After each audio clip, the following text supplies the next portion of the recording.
Birçok kişi özellikle kış aylarında bağışıklık sistemindeki yetersizlik ve hastalık yapan mikropların çeşitli yollarla bulaşması sonucu genelde üst solunum rahatsızlıkları yaşıyor. Bu hastalıklar bazen inatçı öksürüklere de neden olabilmektedir. Birçok kişi hastalıklar başladığında ya da başlamadan tedbir amacıyla şifalı bitkilerden faydalanıyor. Doğadaki sağlık ekibi, öksürüğe iyi gelen ev yapımı öksürük şurubu tariflerini sizler için araştırdı ve bu videoyu hazırladı. İyi seyirler ve lütfen sağ alt köşedeki kutucuğa tıklayıp kanalımıza abone olmayı unutmayınız. İnternette insanlar, doğal öksürük şurubu nasıl yapılır, öksürük kesici şurup evde nasıl yapılır ve kuru öksürük için evde ne yapılabilir gibi sorulara cevap arıyorlar. 3 hafta veya daha kısa süreli olarak ortaya çıkan öksürük şikayetleri, akut, kısa süreli veya yeni başlangıçlı öksürük olarak isimlendirilir. Daha uzun süreli devam eden öksürükler ise kronik öksürük olarak tanımlanır. Şimdi gelin öksürüğe iyi gelen ev yapımı şurup tariflerine birlikte bakalım. 1. Ihlamurlu ayva yapraklı öksürük şurubu. Ihlamur çayı ve ayva yaprağı öksürük için çok etkili bir doğal şuruptur. Bu doğal öksürük şurubunun yapımı için ıhlamuru ve ayva yaprağını aktarlardan temin edebilirsiniz. Bir çaydanlığa bir tutam ıhlamur çiçeği ve yapraklarını birlikte atın.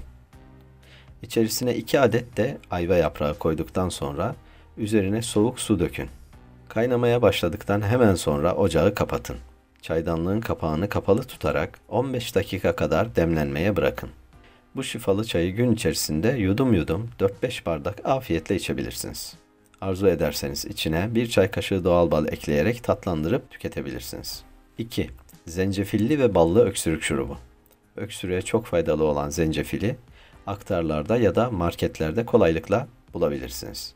Ancak bu tarifte kullanacağınız balın mutlaka doğal olması gerekiyor. Ama doğal balı bulabilmek o kadar kolay değil. Marketlerde doğal bal diye satılan ucuz sahte balları kullanırsanız bu şurup değil, maalesef zehir olabilir. Lütfen buna dikkat ediniz. Zencefilli ve ballı öksürük şurubunu hazırlamak için 30 gram zencefili 240 gram bala ekleyin. 5-6 dakika karıştırarak zencefil özünün bala karışmasını sağlayın. Daha sonra bu şifalı karışımı aile bireylerinizle afiyetle tüketebilirsiniz. Bu karışımdan günde 3 tatlı kaşığı yiyebilirsiniz ve aç veya tok olmanız fark etmez. 3. Gül hatmi çiçeği ve sütlü öksürük şurubu. Evde hazırlayabileceğiniz bir diğer şifalı öksürük şurubu da gül hatmi çiçeği ve sütlü karışımdır. Aktardan aldığınız gül hatminin bol çiçekli olmasına lütfen dikkat edin. Bu karışım özellikle inatçı öksürüklerde boğazınızı yumuşatır ve rahatlatır.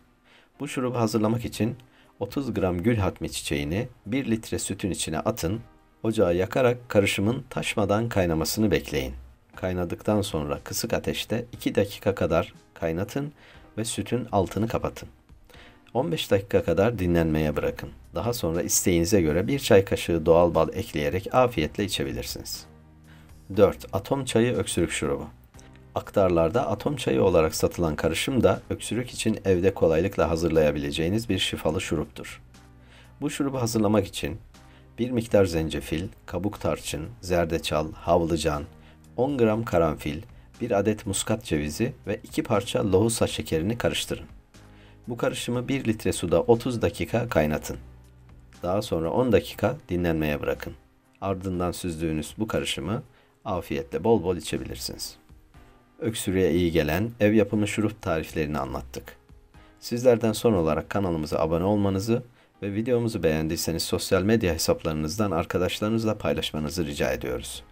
Güzel gülücüklerle dolu, mutlu ve sağlıklı günler dileriz.